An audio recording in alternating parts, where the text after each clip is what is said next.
It all began with a whispered dare. In every town, there's a place that's off limits, a location so steeped in rumor and superstition that it becomes more of a legend than a real place. For our town, it was the Hollow Pines, a dense, sprawling forest on the outskirts, where sunlight struggled to filter through the thick canopy even on the brightest days. Most people avoided it instinctively. For the rest, the stories were enough to keep them away. They said people who wandered into Hollow Pines sometimes never came back. Others who did return were different, distant, as though part of them had stayed behind in those trees.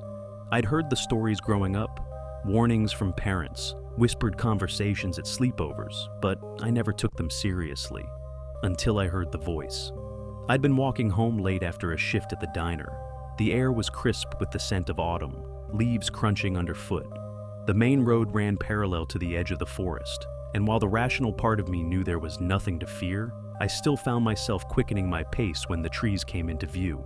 That's when I heard it, a voice drifting through the still night air. It wasn't loud, more like a faint hum carried by the wind, but it was familiar, too familiar. It sounded like my mother. My chest tightened. My mother had passed away 5 years ago, and yet I'd recognize her voice anywhere. Soft, warm, with a slight lilting accent. She used to sing while cooking, hum lullabies when I was little, and now, unmistakably, I heard her calling my name from the direction of the forest. Emma! I froze, my breath caught in my throat.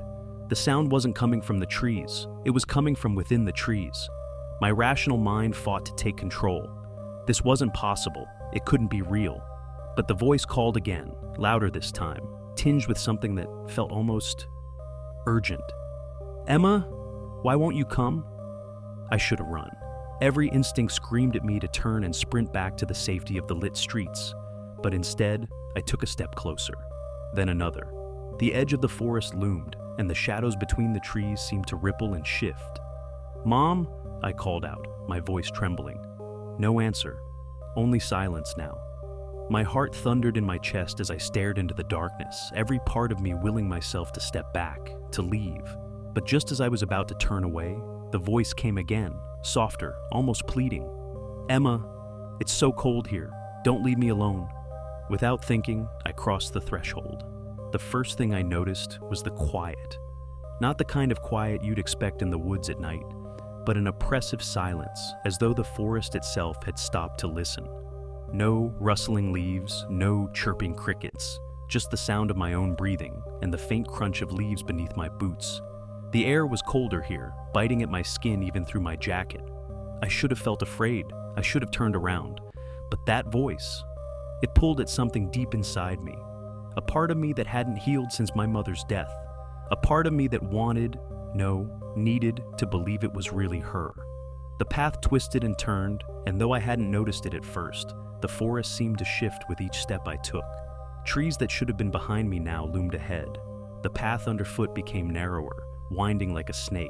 I tried to keep track of where I was going, but every turn felt the same, every tree identical to the last.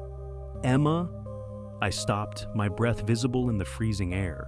The voice was closer now, so close it felt like she was standing just beyond the next bend. My feet moved of their own accord, the logical part of my brain drowned out by the pounding of my heart. When I rounded the corner, I saw her. At first, I thought my eyes were playing tricks on me.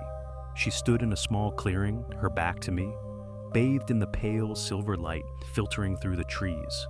Her hair, the same auburn as mine, fell in loose waves down her back. She wore the same blue cardigan I remembered her wearing on lazy Sunday mornings. Mom, I whispered, my voice barely audible. She didn't turn around. I took a step closer. Mom, is it really you? Her head tilted slightly as though she'd heard me, but she still didn't face me. It's been so long, Emma, she said, her voice soft, almost dreamlike. I've missed you. Tears pricked at my eyes. I wanted to run to her, to throw my arms around her and never let go, but something kept me rooted in place, a small gnawing sense of unease that I couldn't quite ignore. You can't be here, I said, my voice trembling. You're gone. She turned then, slowly, her movements unnatural, almost jerky, like a puppet on strings. When I saw her face, my heart sank. It was my mother. And it wasn't. Her eyes were wrong, too wide, too bright, glinting like polished glass. Her smile was stretched too far, as though someone had pulled it taut across her face. "Don't you want to stay with me?" she asked, taking a step closer. "We can be together again, Emma, just like before." I stumbled back, my instinct screaming that something was horribly, horribly wrong. But before I could turn to run, her face contorted, the too wide smile twisting into a snarl. "You can't leave me again," she hissed, her voice no longer soft, but sharp and venomous. The forest around me seemed to close in, the trees bending and twisting as if alive. Shadows writhed at the edges of my vision, and the air grew colder still. I ran. Branches clawed at my arms and face as I tore through the forest, the path disappearing beneath me. The voice followed, no longer pleading, but demanding. "Come back! You belong here!" My lungs burned and my legs ached, but I didn't stop. I didn't look back. I don't know how long I ran, but eventually I burst through the edge of the trees and into the open air. The world outside felt wrong, as though I'd stepped into a place that looked like home, but wasn't. The streets were empty, the houses dark, and the silence of the forest seemed to have followed me. I never went back to Hollow Pines, but sometimes, late at night, I hear the voice again, faint and distant, calling my name. "Emma, why won't you come back?" I try to ignore it, to convince myself it's all in my head. But deep down, I know the truth. The forest hasn't forgotten me, and it never will.